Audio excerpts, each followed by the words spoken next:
सर्वेषां कृते नमो नमः। वयं संस्कृतविषये सेमुसि इति पाठ्यपुस्तकात् तृतीयपाठः गोदोहनम् इति पाठः पठामः। इस पाठ को हम पढ़ेंगे। गोदोहनम में हमने संस्कृत में गोदोहनम पाठ में जो हमारा चल रहा था उसमें हमने चतुर्थ दृश्य तक हमने पढ़ लिया था और चतुर्थ दृश्य में हमें बताया गया था कि जो मल्लिका और चंदन होते हैं वह कुंभकार के पास जाते हैं कि अब उन्हें पता होता है कि जब महीने के अंत में गौ का दोहन वह करने के लिए तैयार होते हैं तो उनके लिए उनके पास पात्र नहीं होता है, अर्थात बर्तन नहीं होते हैं। तो कुंभकार के पास जाते हैं और वहाँ कुंभकार से क्या कहते हैं, यहाँ तक हमने पढ़ा था कि चंदन कहता है कुंभकार से कि हमें 15 घट चाहिए, अर्थात 15 घड़े चाहिए, मैं 15 घड़े चाहता हूँ। तो जो कुंभकार होता है वो कहता है कि बिक्री के लिए ही ये घड़े हैं, आप ले जाओ, इस तरीके से कहते हैं। लेकिन चंदन कहते हैं कि जब दूध बिक्री हो जाएगा तब मैं इनका मूल्य दूंगा। तो देवेश जो कुंभकार रहता है वो कहता है कि नहीं, हमें मूल्य तो बिना मूल्य का तो मैं एक भी घड़ा नहीं दे सकता हूँ। तो यहाँ तक हमारा पाठ हुआ था। अगला आज हम इससे आगे पढ़ेंगे मल्लिका। अब मल्लिका क्या कहती है, स्व आभूषणम दातुम इच्छति तात यदि अधुनैव मूल्यम आवश्यकम तर्हि ग्रहाण एतत् आभूषणम।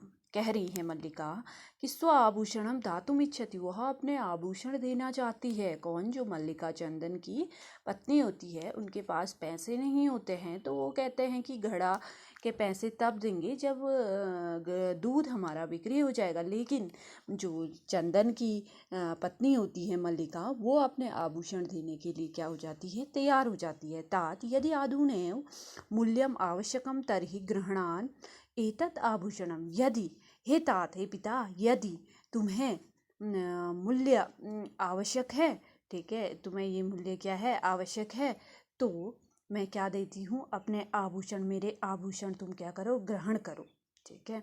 तो देवेश कहते हैं, पुत्रिके न अहम पाप कर्मम करोमि कथ अपि ने इच्छामि त्वाम आभूषण विहीना कर्तुम नयतु यथाभिलाषात् घटान दुग्धम विक्रिय एव घट मूल्यम ददातु।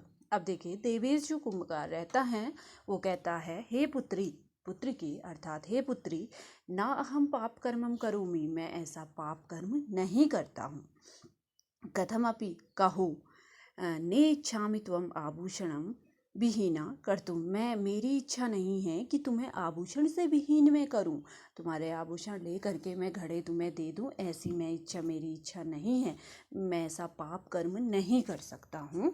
इस तरीके से कहते हैं। नयतु यथाभिलाषात घटन, ले जाओ, नयतु का अर्थ होता है ले जाना, ले जाओ, यथा अर्थात जैसे, अभिलाषा जैसे आपको चाहिए वैसे घड़े आप यहाँ से ले जाओ। दुग्धम विक्रिया एव घट मूल्यम ददातु, और जब तुम्हारा दूध बिक्री हो जाएगा, जब तुम दूध बेच दोगे तो क्या देना, तब मेरे घट के अर्थात घड़े के मूल्य दे देना।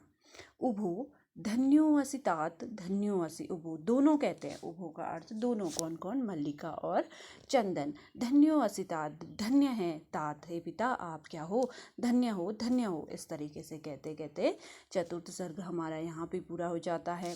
पंचम दृश्य है, मासानन्तरं संध्याकालः एकत्र रिक्ताः नूतनघटाः सन्ति दुग्धक्रेतारः अन्ये च ग्रामवासिनः अपरत्र आसीना।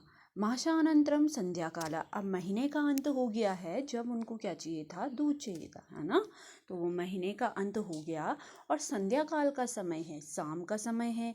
एकत्र रिक्ता नूतन घटा संति, और उन्होंने जो घड़े ले गए थे ना, 15 घड़े, उन रिक्त घड़ों को क्या करा, लाइन पे लगा करके वहाँ पे रखे हैं गाय के समीप। ठीक है। एकत्र रिक्ता नूतन घटा संति दुग्ध क्रेतारः अन्ये च ग्रामवासिनः अपरत्र आसीना, और जो दूध को खरीदने वाले और अन्य गांव के वासिन अर्थात गांव वाले वहाँ पे सब एकत्र हुए थे।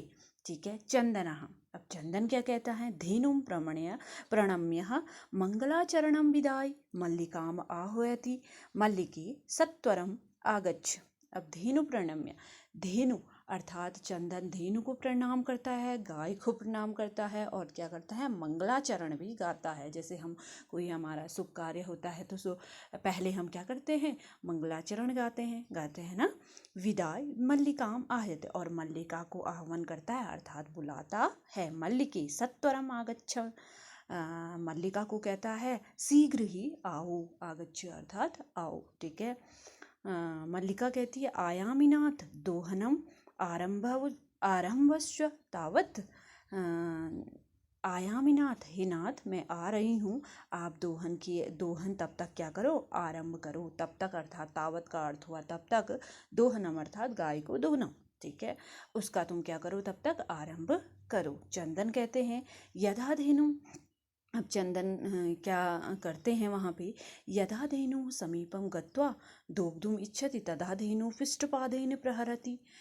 चंदन जैसे ही धेनु के पास जाते हैं, जैसे ही गाय के पास जाते हैं, समीपम गत्वा अर्थात जैसे ही गाय के पास जाते हैं, दोग्धुम इच्छति अर्थात दूध वह चाहते हैं, तथा धेनु पिष्टपादेन प्रहरति, तभी धेनु अर्थात गाय पीछे के लात से क्या, पिष्टपादेन अर्थात पीछे के पैरों से, अब लात जिसे हम कहते हैं पिष्टपादेन अर्थात पीछे के पैर से क्या करती है, चंदन को मारती है।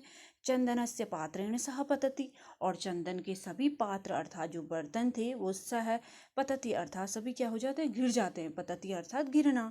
नंदिनी दुग्धम देहि किम जातम ते, अब चंदन कहते हैं हे नंदिनी दुग्धम देहि अर्थात हे नंदिनी दूध दे दो, किम जातम ते क्या हो गया है तुम्हें, जातम अर्थात हो गया, ठीक है, किम अर्थात क्या, ते अर्थात तुम्हें, पुनः प्रयासम करोति, और दोबारा से वह क्या करता है, प्रयास करता है। आया इतना समझ में कि यदा धेनु समीपम गत्वा दुग्धम इच्छति, जैसे ही चंदन गाय के पास जाते हैं वैसे ही दूध की इच्छा वो करते हैं, तदा धेनु पिष्टपादेन प्रहरति, और तभी धेनु क्या करते हैं, पीछे के पैरों से चंदन को क्या करती है, मारती है।